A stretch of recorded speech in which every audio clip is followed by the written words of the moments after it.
In 1962, one wrong phone call could have ended the world in under 30 minutes. Imagine living in a time when total annihilation wasn't just a movie plot, but a chillingly real possibility, just minutes away.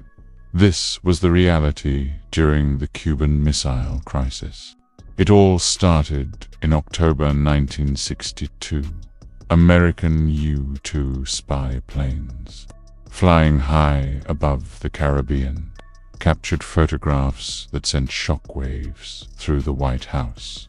The Soviet Union, America's Cold War rival, was secretly installing medium-range nuclear missile sites in Cuba.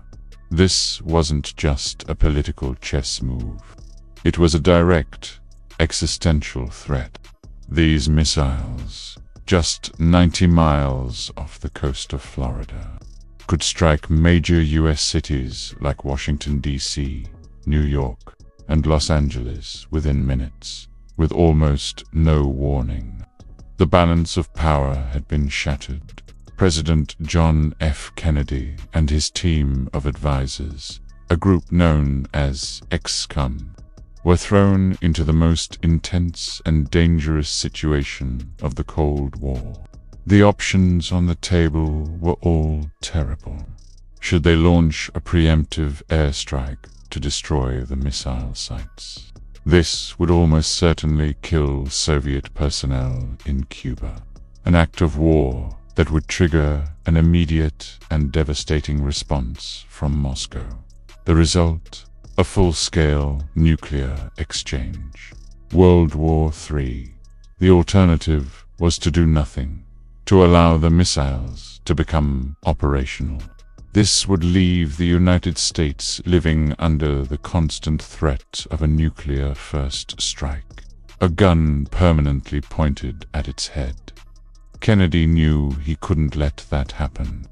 He needed a third option. Something between surrender and Armageddon. After days of agonizing debate, they settled on a course of action: a naval quarantine of Cuba. It was a blockade in all but name, as a blockade is technically an act of war. U.S. warships would form a ring around the island, stopping and inspecting any Soviet ships suspected of carrying military supplies, especially more missiles or their components. Kennedy announced this decision to a terrified nation and the world on October 22nd. The line had been drawn in the water. The world held its breath. Soviet ships, some carrying the very missiles the U.S. was trying to block, were steaming directly towards the quarantine line. American and Soviet forces worldwide went to their highest alert levels. Then, at the height of this tension, a moment occurred that most people have never heard about. It happened deep beneath the waves of the Sargasso Sea. A Soviet B-59 submarine, part of a flotilla sent to Cuba, was being harassed by U.S. Navy destroyers dropping depth charges. These were non-lethal practice charges meant to force the submarine to surface for identification. But the crew of the B-59 didn't know that. Their communication with Moscow was cut off. They were isolated, running out of air, and under what they believed was a genuine attack. The submarine's captain, Valentin Savitsky, was convinced that war had already broken out.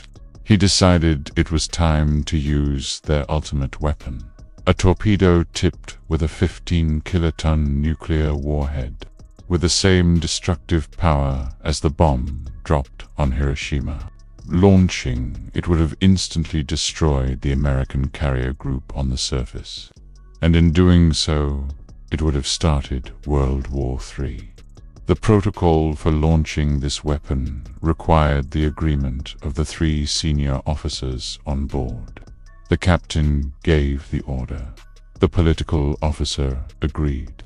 The fate of the world came down to one man.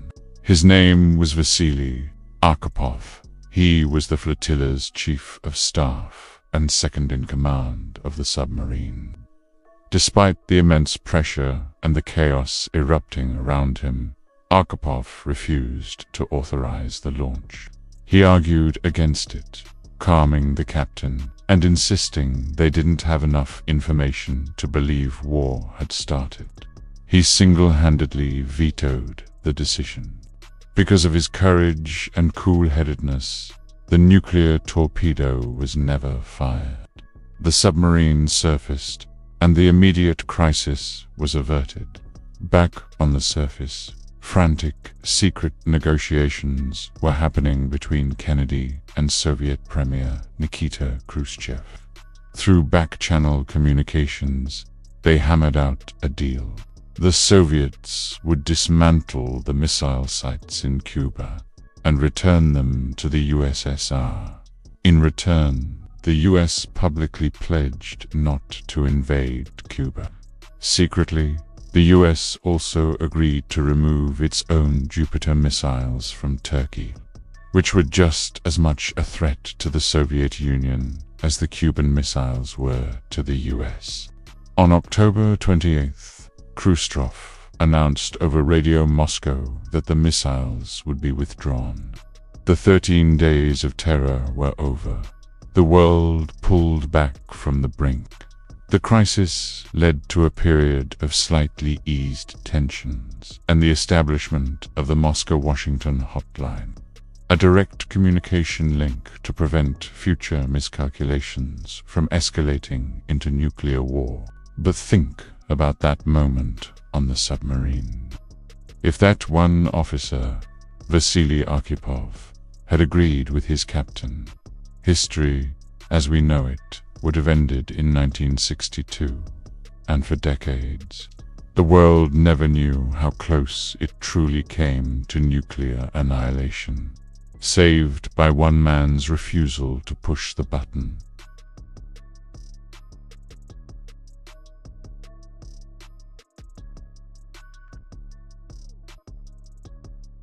And hit the notification bell so you don't miss our next deep dive. See you next time.